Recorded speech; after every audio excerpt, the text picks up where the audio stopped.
J'apprécie l'attitude proactive du gouvernement québécois. Alors, ce qui suit n'est pas une critique envers le gouvernement, c'est une réflexion. Lundi, cette semaine, le gouvernement a annoncé que toutes les entreprises qui n'étaient pas essentielles, qui n'offraient pas de services essentiels devaient fermer. Et pourtant, la Société des alcools du Québec et la Société du cannabis du Québec sont restées ouvertes. Alors, je réfléchis, je me pose des questions. Est-ce que c'est essentiel pour nous, les Québécois? Les églises sont fermées et la SAQ est ouverte. Je ne remets pas en question le bien fondé de fermer les églises. Je pense que c'était une bonne décision pour le peuple, mais ça me fait réfléchir à qu'est-ce qui est important, qu'est-ce qui est essentiel. Tout le monde est stressé ces temps-ci, c'est normal, et tout le monde doit trouver une manière saine de gérer son stress, de vivre avec l'incertitude des jours qu'on vit, mais je ne suis pas certain que l'alcool puis la drogue, c'est un bon moyen de gérer le stress.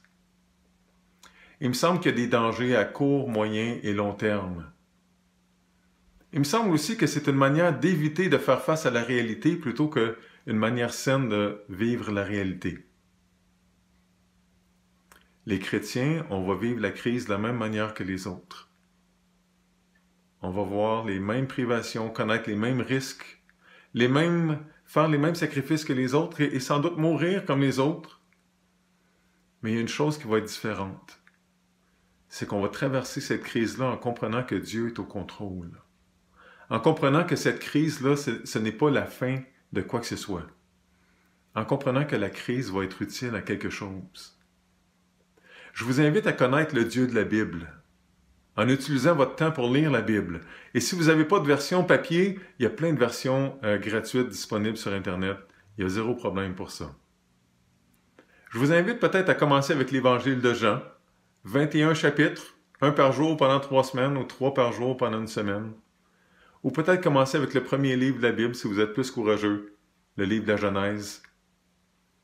Le Dieu de la Bible est un Dieu relationnel qui poursuit ses créatures, qui désire avoir une relation d'amour avec elles. L'apôtre Jean, qui était un ami proche du Seigneur Jésus, a écrit ceci dans sa première lettre. « Ce que nous avons vu et entendu, nous vous l'annonçons à vous aussi, afin que vous aussi vous soyez en communion, en relation avec nous. Or, notre communion est avec le Père et avec son Fils Jésus-Christ. Et nous écrivons ces choses afin que notre joie soit parfaite. » Donc le but, c'est pas de perdre contact avec la réalité. Le but, c'est de découvrir que la réalité, c'est plus que qu'est-ce qu'on voit. L'alcool et la drogue vont nous aider à perdre le contact avec la réalité. La parole de Dieu nous aide à entrer en contact avec une plus grande réalité. Le but, c'est pas d'avoir de la joie artificielle. Le but, c'est de vivre une vraie joie à travers une vraie relation avec le vrai Dieu. Pense à ça. On reste en contact.